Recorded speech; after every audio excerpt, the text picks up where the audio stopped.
Welcome, everyone. As you know, Tometoo is a training designed to increase knowledge and abilities that will help you to be more employable, whether you want to set up your own business or you're looking for paid employment. In this model, we'll explore the essentials of job searching in today's evolving market, specifically in Europe's job market. This training is designed to help you understand how companies recruit and how you can position yourself as a strong candidate. My name is Paula Medina, and I'm going to accompany you throughout these next 2 sessions. So let's get started. First of all, you have to know that for a successful job search, it is imperative that you make an analysis of the labor market in the place you're looking for, to identify which types of jobs and abilities are most in demand, which are less in demand, and what are the strengths and weaknesses that you need to work on in order to adapt to this market. Start, let's discuss the current job market in Europe. Here, you can see the 4 countries participating in this Tometoo Academy project: Germany, Italy, Estonia, and Spain. As you can see, every country has its own context regarding unemployment. Let's see, this is the unemployment ratios for every country. We can see the lowest one here in Germany, 3.4. Here, Estonia, here, Italy, and here we have Spain with the largest ratio of unemployment, 11.5. Okay, so and this is going to make your research different. So please explore the context of the job market in the country you're looking for. Now we got the World Economic Forum. They have identified the jobs increasing or decreasing in the world in general. Okay, so here you can see, it's an example, the top 10 largest growth jobs and the top 10 largest decline jobs, jobs that are less and less demanded in the job markets in general. Thus, that means that the people working in this kind of jobs is not going to find a job anymore in the next years. Not exactly. Maybe for some of them could be possible, but of course it will be more difficult to find a job here than here, and you have to take it in account when you're looking and deciding what kind of job you're looking for. Okay.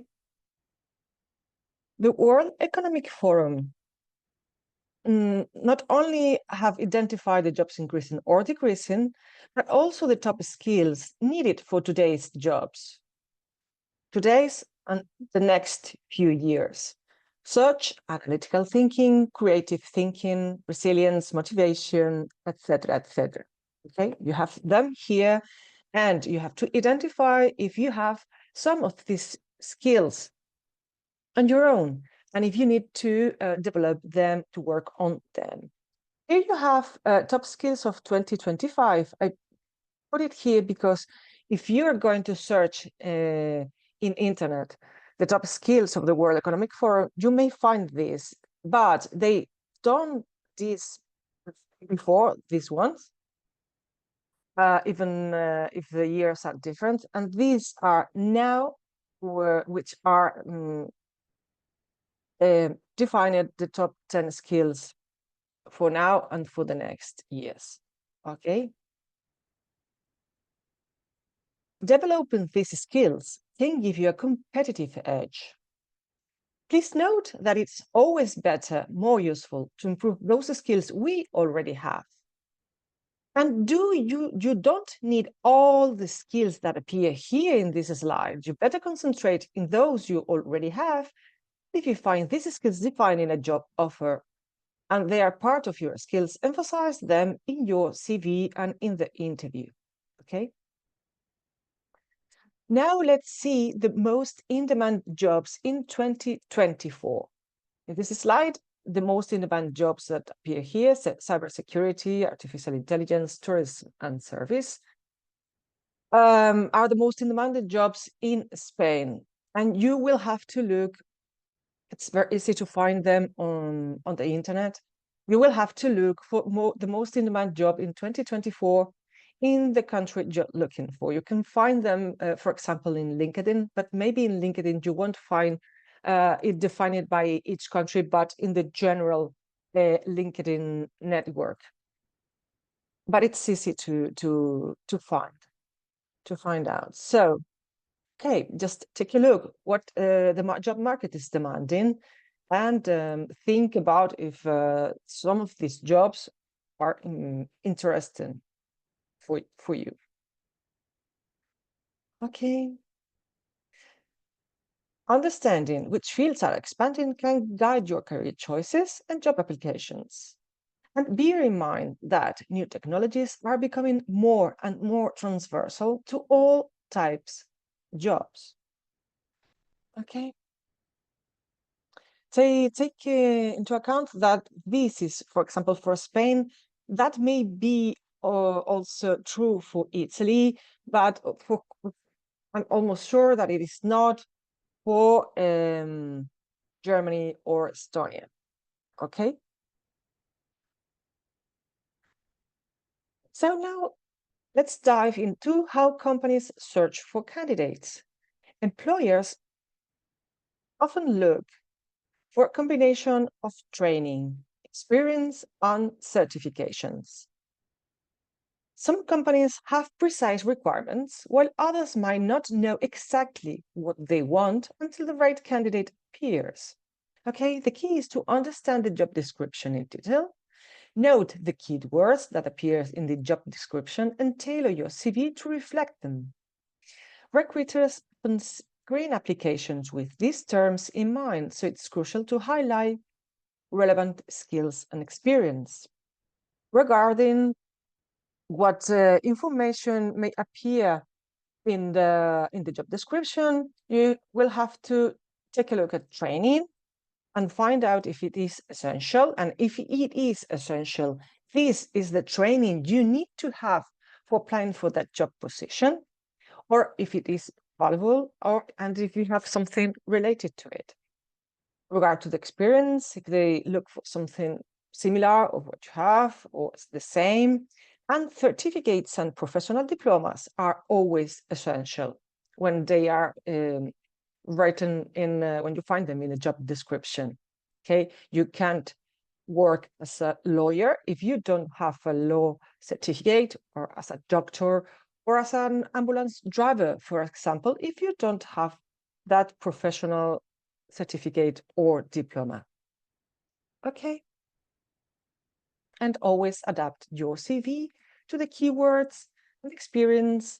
Adapt, I mean, not lie. Adapt your experience and your knowledge to the job description you're looking at. Okay. Next, let's talk about the visible and hidden job markets. Okay. The visible market includes job postings on websites or company pages. Okay. Job boards, agencies, LinkedIn, for example, job positions published in LinkedIn. Okay. But there is also the hidden job market, positions filled through networking, referrals, or headhunters. Surprisingly, 30 to 90% of the jobs might never be posted online. It depends on the country. So you better check how this does work in your chosen country to better design your job searching strategy. And bear in mind that in the visible market, competition is always greater. Everybody's seeing this job post, okay? So everybody's going to apply to them. Here, you're not going to see it so easy. That's why building connection with professionals, alumni, or even family members is so valuable. It could be your key to discovering job opportunities that aren't advertised. Okay, for example, regarding the Spain, 72 people who relocate do so through the hidden market, through this networking. So if you're going to apply for a job in Spain, you have to bear this in mind. Okay, you will have to work your network more than in other countries that has not so high percentage of people who relocate through the hidden market. Here you can see what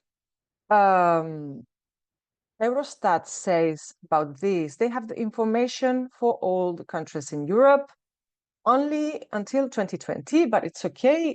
It's an important information you have to look for. And here, where the data is about method of used for seeking work, that is the hidden market, friends, relatives, and trade unions. Here you can see that Spain has this 72.6% of people. And let's see, for example, Germany, it's lower, so 40.3. Let's see, Italy, that it's a little higher. Italy is 77.5. And Estonia, are you here? 52%. But percentages also are different in other countries. For example, in Belgium is 35, but in Switzerland it's as low as almost 20%. Norway 20.5, etc., etc., etc. That means that here in Belgium, in Switzerland, or in this kind of countries, Sweden, Norway, you won't need to develop so hard a networking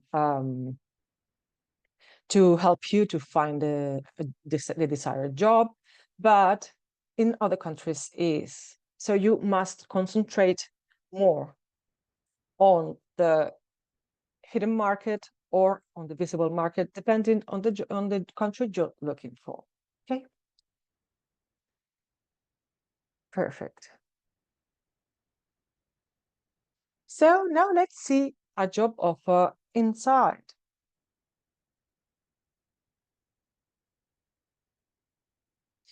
Job websites are different in every country. LinkedIn is widely used in all across Europe, and are also Indeed and Glassdoor, that it's quite new, or even Eures. In German and in Belgium, for example, Stone is very common. InfoJobs that you see here is common and commonly used in Spain and Italy, for example, and CVkeskus.com is one of the largest in Estonia. It is becoming more and more common that a recruiter does not read all the CVs. Imagine carrying out 5 to 10 selection processes, for example, with between 25 and 500 candidates in each one. And it's easy that it can be these numbers. So each job portal, InfoJobs, LinkedIn, whatever, tries to help recruiters by facilitating the task of initial CV filtering. This is usually done in a preview with some relevant data visible, such as the city you live in, for example, your age, your name, your last job. It depends on the web. Okay.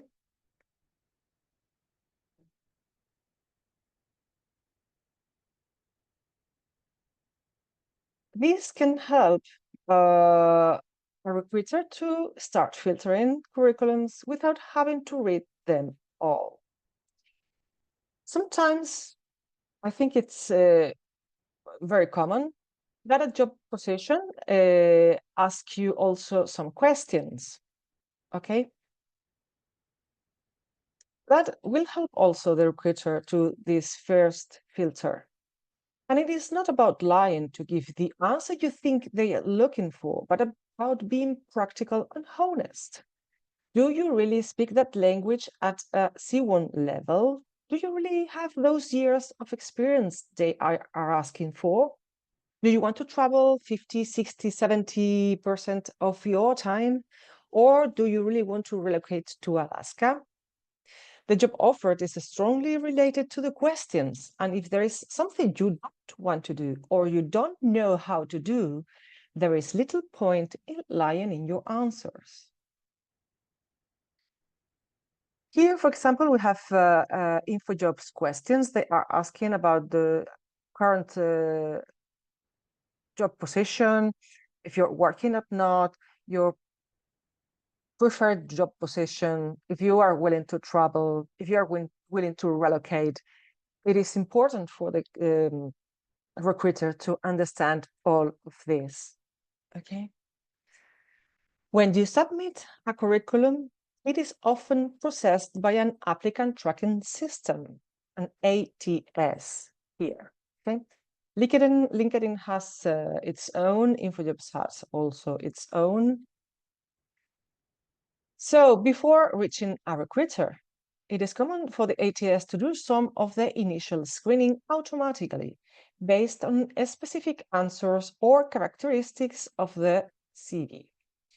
You may be rejected because you do not have a work permit for that country, that it's a common question, or because you do not have the minimum required education or experience, or because you don't want to relocate in Bali, for example, or because your salary expectation is 3 times too high for that job. So the ATS use an AI to screen application. So including keywords from the job description is essential, as the ATS is going to read them and going to propose you as a possible candidate for this job position. In addition, LinkedIn has become a powerful tool for recruiters. Okay. Here you can see the little information that you have as a recruiter when you post a job position. Here, an Android developer. Here you can see some things. Here also you can find filters that recruiter can use, like where do you live, languages, years of experience, your current company, your previous companies, which are the size of the company you're working in, your tasks, and etc. Okay. This way they can filter and reduce the number of candidates to the more ideal candidate they want to find out. Many use also Boolean searches to find profiles with specific skills or experience. They can do this without a job posting, okay? They can do this directly in LinkedIn. So they are going to write keywords related to the skills and experience they need for that job position, okay, with an or an I, and that will give them a list of where do they live, the years of experience, etc., etc., and there LinkedIn is going to give them a list of people with these characteristics. So make sure your LinkedIn profile is up to date and includes key terms relevant to your field.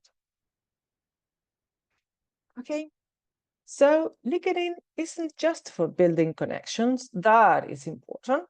It's also a platform where you can actively search for jobs. Make sure you tailor your profile to reflect the skills and experience that recruiters might be looking for. And use LinkedIn's job search features. And don't hesitate to reach out to recruiters directly if they're posting a job position. And remember that LinkedIn can act as both a job board and a networking platform, so use it to its fullest potential. To wrap up, remember these key points. Understand the current job market trends, tailor your CV and LinkedIn profile to match job descriptions, and make the most of the hidden job market. Building connections and refining your job search approach can significantly increase your chances of landing a job. Thank you for joining this training module and good luck with your job search.